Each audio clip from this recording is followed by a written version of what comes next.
dude, where's my cocksock? Now I've got your attention. This is the One More Thing Daily. But seriously, where is my cocksock? Right? I'm going to have to elaborate on this pretty quickly, or otherwise you're going to think, what the hell is going on? One More Thing has taken a very, very strange turn. Last night I performed, participated, hosted, conducted. I'm not too sure. I don't think performed is the right word though, for sure. I was involved in a masterclass. I held a masterclass with Faded Society and Matter of Time Studios. I went down to London just for the evening. It started at 7, finished at 9, and I was on the train home at 10:30. Didn't get back here until about 2 in the morning. I'm a bit tired and a bit weird today. Maybe that's why this video is called Dude, Where's My Cocksock? But there is a reason. I was explaining all about how to market yourself and the changes in the industry, what consistencies there have been, what editors like myself or taste makers, channel owners, label owners might be looking for, what makes good content, what used to make good content, what makes good content now, and how people used to promote. And this is something that I was thinking about quite a lot. I'm thinking about it quite a lot anyway, because I'm coming up to 20 years since my first full-time job in magazines, which seems like yesterday, but it also seems like an entire lifetime ago. And when I think about like changes in the industry and stuff, it definitely feels like a whole other lifetime ago. And I remember starting like back then, and my editor would talk about the olden times when people would fax stuff through and couriers would come over with like photographic kind of photos, hard copy photos, nothing digital and stuff. And I remember thinking like, wow, how antiquated. And now, like when I think back to my early days working in a magazine, it was mad old school compared to now. And I kind of compared to different working days for me as a freelance journalist or me as a magazine journalist and stuff like that. And one thing that really used to excite me when I started working in magazines was coming into a bag full of post every single day. Like would be like Santa's delivered loads of treats and goodies, and there'd be records and t-shirts and all of this type of stuff. And in amongst it all, there would be a lot of like landfill, looking back now, sadly, plastic crap. You know, promotional tat. Now, I kind of wish that I kept some of it. I don't know what happened to it. I've kept the music. I've kept the magazines. Like the magazines were the important thing for me to keep, really, because that was what I was creating. I wish I had boxes of memorabilia that I could whip out, but it was kind of fun. It was novelty at the time. I mean, I've even got a weird relationship with records and vinyl in terms of kind of the wastage and just the, you know, the plastic crap, isn't it? Not vinyl themselves, like music is amazing. So I'm kind of going off the point. But basically how labels and stuff, especially ones on major labels and ones with big money, they would send you all types of crap to try and make you play the music or remember the music. And I was trying to find stuff and I couldn't find any. And at the same time, I've been looking up a really old kind of journalist. I mean, he was a really creative maverick host, stroke DJ, stroke art director. Interesting dude who inspired me many years ago, called Crusher. This is a picture of me when I met him at Creamfields, probably about 15 years ago or something like that.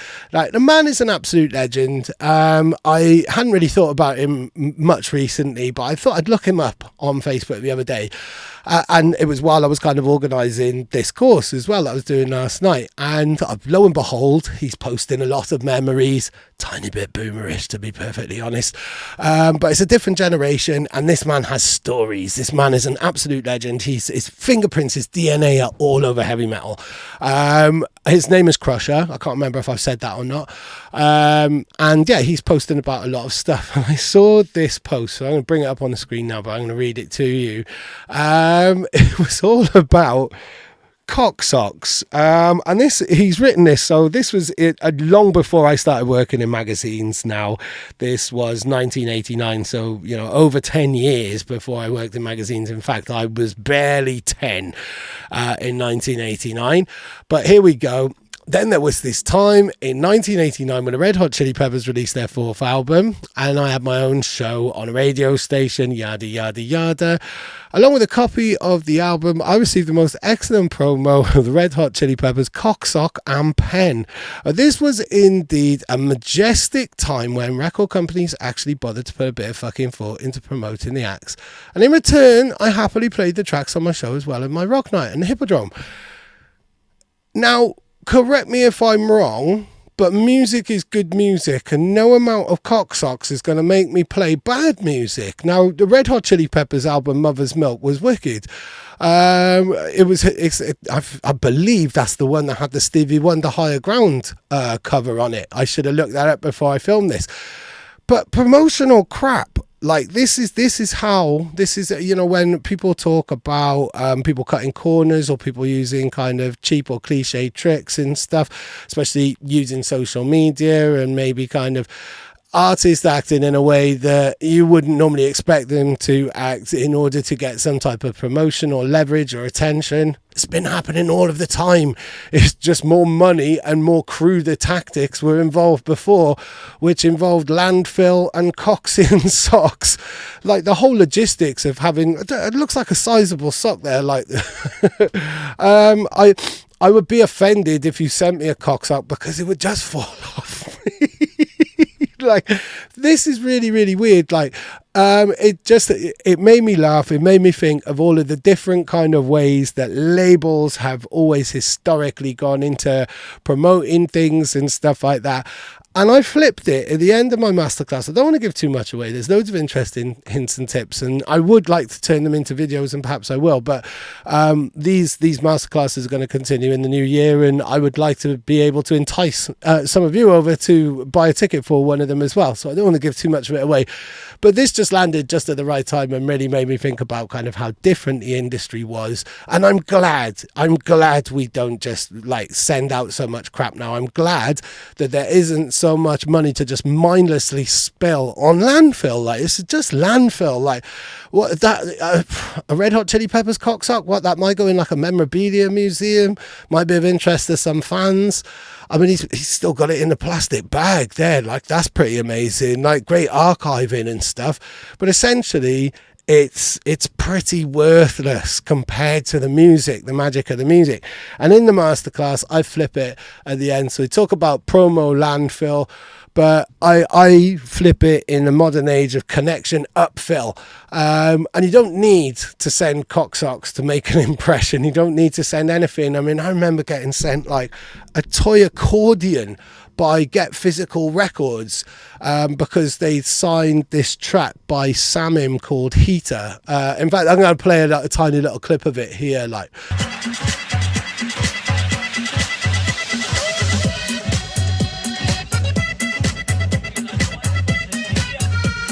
annoyingly gimmicky, right? But that was a big tune, I think, in 2007. I'm going to say 2007 now, but I don't know. If I've got it wrong, then I'll edit this bit out, and it'll just be a little glitchy thing, which goes like this, because now I'm just waffling and I am going to cut this little bit out. Basically, we're in a better time. That's the summary of what I'm saying today. We are in a better time, and all it takes is a phone call or a DM or an email or an invitation to make that connection.